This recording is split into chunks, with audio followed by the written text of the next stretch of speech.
Master?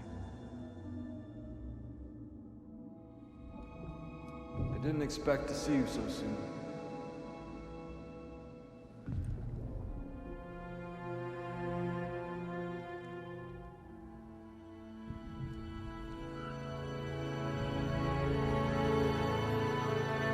Anakin.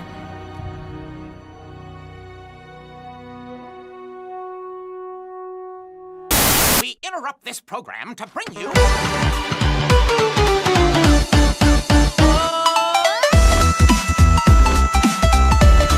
All right, everybody, my name is Kevin. My name is Adam. And I'm Julie. And we are The Real Movie Guys, and welcome back to another episode of The Real Review, the series where we review and discuss all your favorite movies and TV shows. On today's episode, we're going to be taking a look at Ahsoka, Episode 4, Fallen Jedi. Hera risks her career to help her friends while Ahsoka and Sabine confront enemies. Okay, guys, I can finally tell you, I think Ahsoka's finally starting to get exciting for us at this point. Up until this point, I think we can all kind of say we've been a little lukewarm to like average on the series, but I think this is the first episode where I finally can start to see maybe like where they're trying to go with the story, and maybe at least going in an interesting direction, because we had a lot of action this episode, and we had a lot of the character parts finally start to move. Ahsoka got some really great time to shine fighting Balin, which I thought was a really exciting part of the episode. As far as our masked character, that was a little bit of a disappointment what that reveal was. But at the same time, there is some intrigue, I think, with that, which I'm kind of interested in what that's all about. Sabine, still really annoying, and I'm not sure if I like her characterization, but I think we'll talk about that. But overall, I'll tell you guys, I actually had a really decent time with this episode. And in the end, which, I mean, I think that's what the internet's really talking about at this point, was the most exciting thing and the most excitement I think I have for the future of this episode. Adam, let's start with you. Talk to me. What did you think of this episode overall?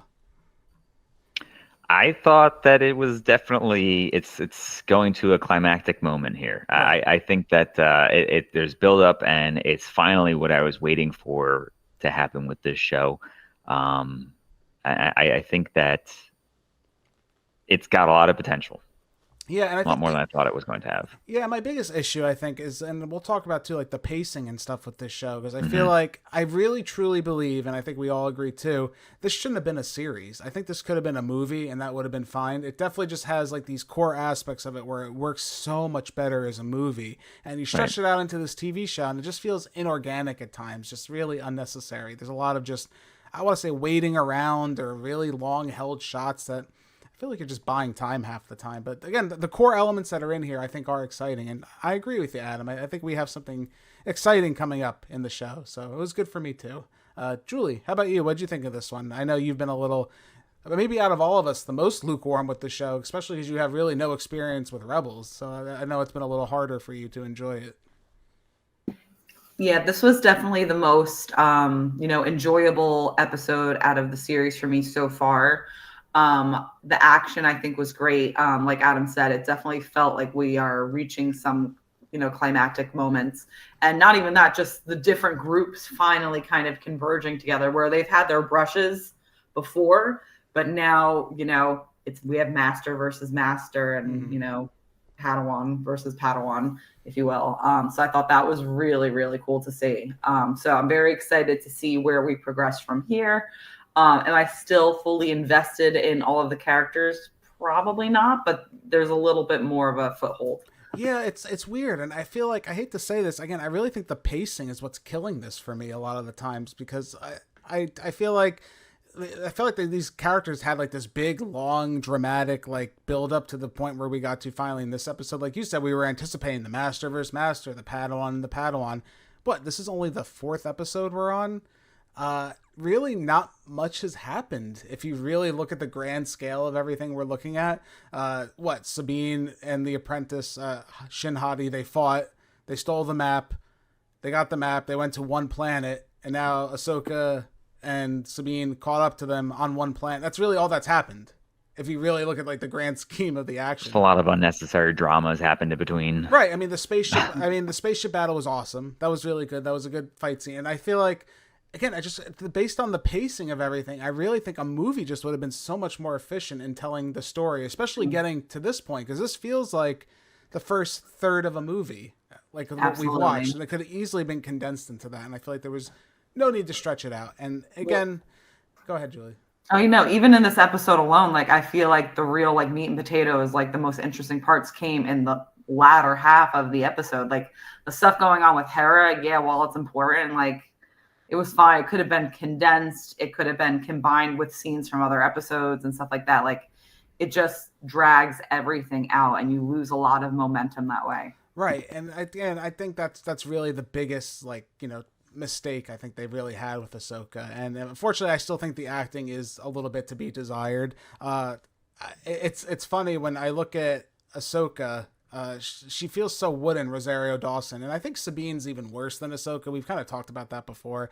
Even Mary Elizabeth Winstead, who plays Hera, I have ideas, and I know Adam does too, of who these characters are. And whenever I see them in live action, I don't know if you agree with this, Adam, I feel like they're like the wooden versions of the characters. Like they're like Rosario Dawson's pretending to be Ahsoka, or Natasha Lee Bordizzo is pretending to be Sabine, or Mary Elizabeth Winstead pretending to be Hera, if you catch what I'm saying. Like, they don't feel like those characters. They feel like they're playing those characters. Yeah, I was going to say that they all feel more stiff than their predecessors were. Right, and it's hard, and it's hard for an actor to have to step into something like that. I think there's always an issue with that too, because we have an idea of who these characters are, and their voice actors. If you look at Rebels and the series that came before this, they put a lot of effort into those characters, and we have a certain way that we look at them. So having to step into a live action version of them and essentially impersonate that character, even as an actor, you can't really put your own spin on the character because there's already a preconceived notion of who you have to be. So I forgive them that way, but again, I still think the acting's just even for Star Wars' sake, it's still a little overly wooden for me. Who's the most interesting, though, I think we'll all agree, Baylan by far steals the show in this episode with his duel with Ahsoka. Even if I think the choreography was a little bit out of the scene for me, I feel like they could have done a little bit more with some of the choreography, but overall, I think he's excellent. What do you think, Adam? I think he's really like setting himself as like this true, I don't even know if I want to say villain, because I feel like there's other motives in there that we're just not getting. And I really think that's the most intrigue in this series. Yeah, he's definitely one of the standout stars of the show. It's just so much more entertaining to see it when he's on screen. I enjoy the dialogue that, and the interactions that everybody has with him. It's just, I want more, but I don't know how that's going to turn out. And I wonder too, do you think that's also part of the fact we have no, preconceived notion of who this character is, so he can actually play with the character and kind of interpret it his own way, wouldn't you say? That's a great, maybe it's in, since she's surrounded by so many characters that have already been established. Right. Maybe it's like, that's why he is the shining light of this show so far. Right. Maybe. Right. No, I think there is something to that. How about you, Julie? I mean, I know you've liked a lot of it too with him. I think he's really been fantastic. Ray Stevens, it's always been a great actor though, so there's no surprise there. He's just very compelling to see on screen. His line delivery. I know you were critiquing the choreography a little bit, but I kind of liked it. It was, obviously he's an older man, I mean, not super old, but it's just, he has this kind of like power, even though he's not quick with the lightsaber. There's just some kind of power behind him that makes him intimidating. I think they do a good job with that. I would argue with you. I think maybe more of my issue is maybe the way it's edited together. Like, we don't see the full clash of like those scenes and whatnot. Right. But like you said, he's very strong power stance. Fighting Ahsoka's very like wiry and very like elegant flowing stance. And that's a lot of storytelling. I think choreography, especially for a show like this, you need to show the story in the choreography, and do a good job with that, and I hope it continues. I can only think it's going to get better, I think, with the show, for sure. One of the other interesting things here, like I kind of talked about earlier, is we finally find out who Marek is, the masked figure that's been kind of hanging out with Shin and Baylan. Is a puff of smoke, I guess, right? I'm so confused. I'm really confused. Adam, you got any ideas? I don't even know what to say. And I feel like it's not really addressed. It's just like, okay, you're gone now. Woo. The only thing I was thinking was in what is it, episode 8, I think. Okay. When Luke, he does that like force projection where he's just an illusion of himself. That's the only thing I could think of. Yeah, I got nothing for you. Beyond that, I got nothing. Yeah. The only thing that just came to me, and it came to me now, I'm totally blanking on the other villain's name, but she's a witch. Mm-hmm. I don't know what these witches can do in the Star Wars universe, but maybe she did something Force to help. projected. Yeah, She maybe. conjured some kind of, elemental spirit-ish to inhabit the shell of this suit. I mean, it was one of those things like Ahsoka kills him or her. I guess it's a him. I want to say. I'm not really sure. It's hard to know. It's hard to tell. It's a ghost. Undetermined. Yeah, it's a mist monster. It's from Lost. They got the mist monster from Lost and put it in a suit, pretty much. Yeah, I don't know. It was cool, but it was also kind of just like a little bit of a disappointment. Like, oh, I thought this was gonna be somebody, and maybe it'll come up later down the line. I'm intrigued, especially like Julie said, the witches, they really don't talk about like what they really do or how they're kind of involved.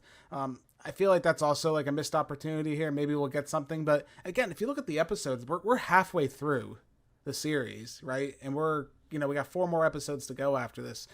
Not much time left to kind of explain everything. So hopefully there's a way they can kind of put all this together and make it interesting, because the ideas are there and I think the concepts are being touched on, but I really wish they kind of embellished a little more with some of the lore stuff. Especially because, like, again, I mean, wasting time with Sabine's, not really fun. And now, again, I think she is, like, the weakest character in the show. And I don't know about you guys. I'm not really digging her, oh, I'm going to help the bad guys now because I need to find Ezra, whatever it takes to find Ezra. And I'm not really buying that storyline. Is that doing anything for you, Adam, that story? Because to me, it feels a little because then hokey it's and cliche.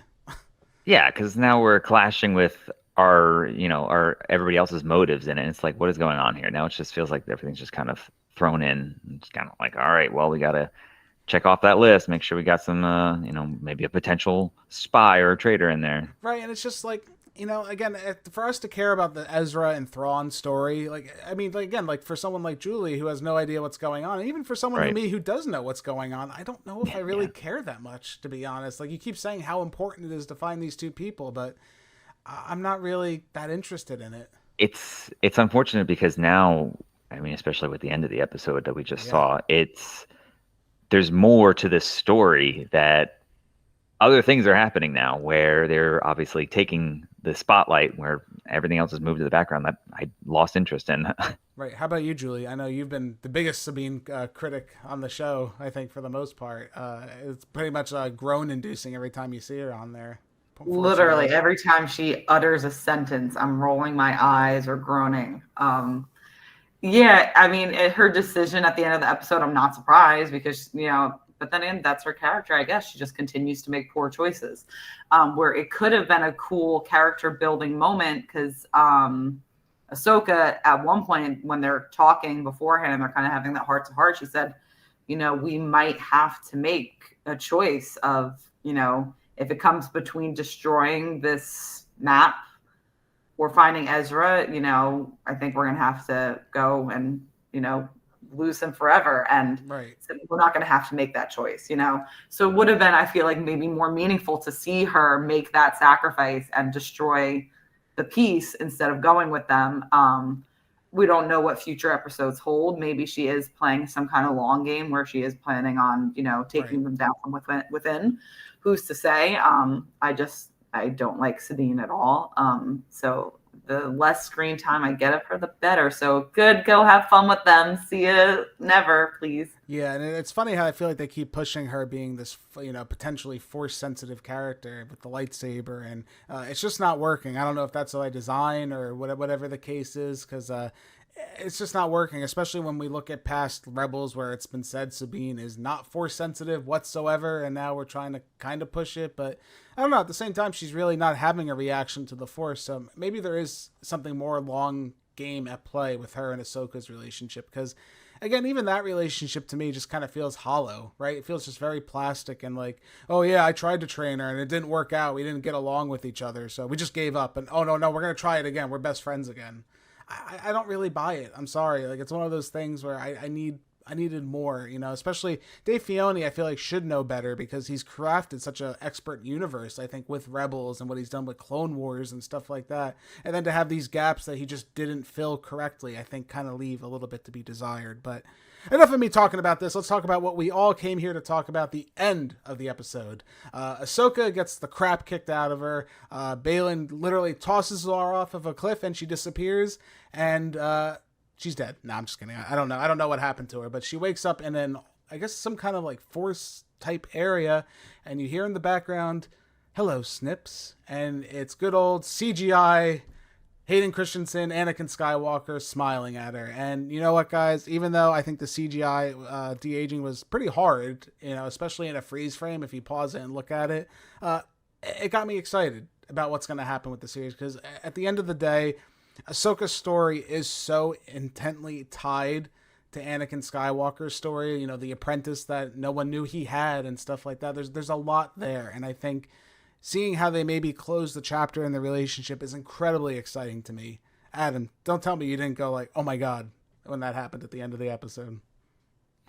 That's where I kind of I scooted my seat up. I was like, all right, let's see what's next. And then, we had to wait a little bit longer after that. Right. But it's exciting nonetheless. I think that this is what we've been kind of waiting for. I mean, and anytime I think of Ahsoka, I always look back, even in her Rebels appearances, Clone Wars, whenever there was a reference to Vader, or there was a couple clashes even with Vader at some point, it was always interesting, and it's always what we're looking for, because their relationship is so strong since the beginning of Clone Wars to the point we're at now. And I'm just curious what they're trying to do here and where they're trying to lead. Julie, were you excited about the prospect of Hayden Christensen showing up there? Oh my gosh, yes. That was like, all right, here we go. Now we got something going on. I left that episode very excited for things to come. Whereas previous episodes, I'm like, all right, we'll see what happens next week. Right. So this left me definitely on a high note for sure. Yeah, I think so too. And I'm curious to see it. Again, it shouldn't have taken this long really to get me this intrigued in the show. I think that's, again, my biggest argument. I'm going to keep saying it, and you guys are going to get annoyed by it. But this really just feels like it should have been a movie, and we should have just had like a straightforward plot and been done with it instead of kind of drag this out. Because this is what we want. This is what we're looking for. And I'm hoping, for at least for Ahsoka's sake, we get something to make her character a little more interesting. Because up until this point, I'm not sure how much I'm enjoying her. But overall, I think Part 4, Fallen Jedi, was a decent episode. Let's put a number on this one, guys. I'm going to give Episode 4, Fallen Jedi, a 7.8 out of 10. I'm not starting a war, but Thrawn will. It is an unfortunate evil, but speaks to a greater truth. One must destroy in order to create.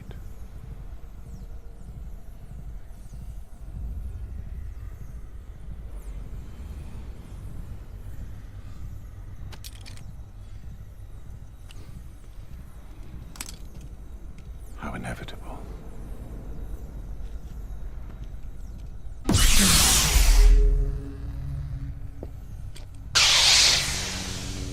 I think it was a really good episode. I don't think it was the best episode of the series. I don't even know if that's happened yet. I'm hoping in the future we're going to be seeing maybe the best episode. But as it stands right now, I did enjoy my time. I thought the choreography was fine, even if the camera work needs a little bit of work. But finally, we are progressing the story.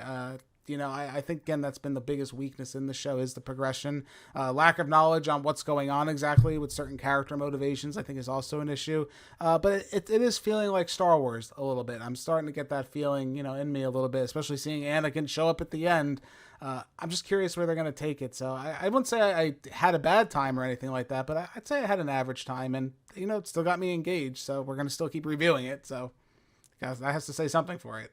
Adam, how about you? What'd you think of this one? I'm going to give episode 4 of Ahsoka a 7.9.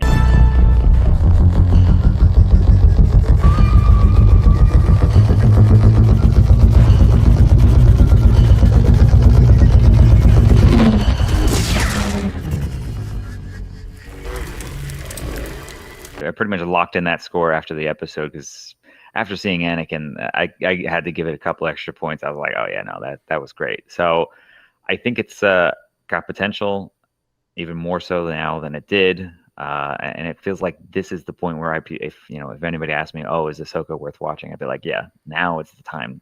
Now there's actually something to look forward to in it. Yeah, I think they've built up the story to where we're going into the next phase of the story, I guess you can say. But I think maybe really like the next episode for me is going to be probably make or break with what they decide to do here, because this is really, I mean, this is what we're building up to. I mean, even I care a bit more about this interaction here than I do the actual like issue that's in the show, like the problem with, you know, finding Thrawn and Ezra. I really don't care about that. I care more about Ahsoka's story, which part of me wonders maybe if that would have been more of the angle they should have taken, make this more of an Ahsoka centric kind of story and less more about a continuation of Rebels. But yeah, that's a discussion for another time. Julie, how about you? What do you think of this one? I'm going to be giving Ahsoka episode 4 and 7.8 out of 10.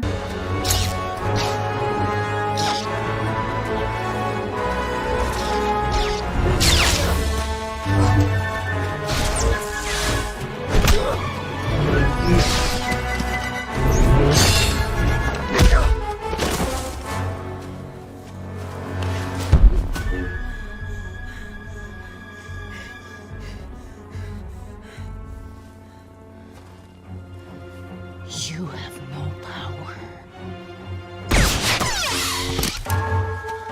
I really want to rate it higher, but you know, because the last half of the episode was so engaging, but the first half just being so slow, Sabine just sucking all over. I don't think I can get it to break into the 8.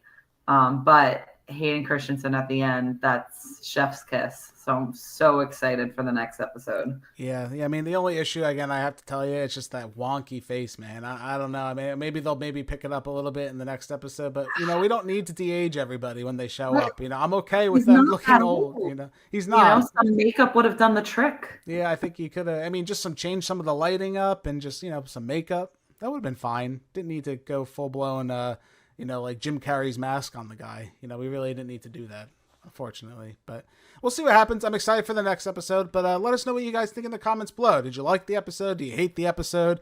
You still watching Ahsoka? You plan on dropping it? Is Hayden Christensen enough for you to come back and maybe see, you know, curious of what's to go forward? Let us know your thoughts and theories down below in the comment section. I'm Kevin from The Real Movie Guys. That's Adam, Julie. We are your Real Movie Guys. Again, we'll catch you guys next. If you guys like what you've seen here today, consider giving this video a like and leaving your thoughts in the comments below. If you want to stay up to date with everything Real Movie Guys related, make sure to hit that subscribe button and check us out on Instagram, Twitter, and Facebook. And don't forget, all you audio listeners at home, we are available on many podcasting platforms. Just search The Real Movie Guys, you should pop right up. Thank you again all so much for joining us on this episode of The Real Review. We are The Real Movie Guys. Real guys, real movies, real thoughts. Catch you next time.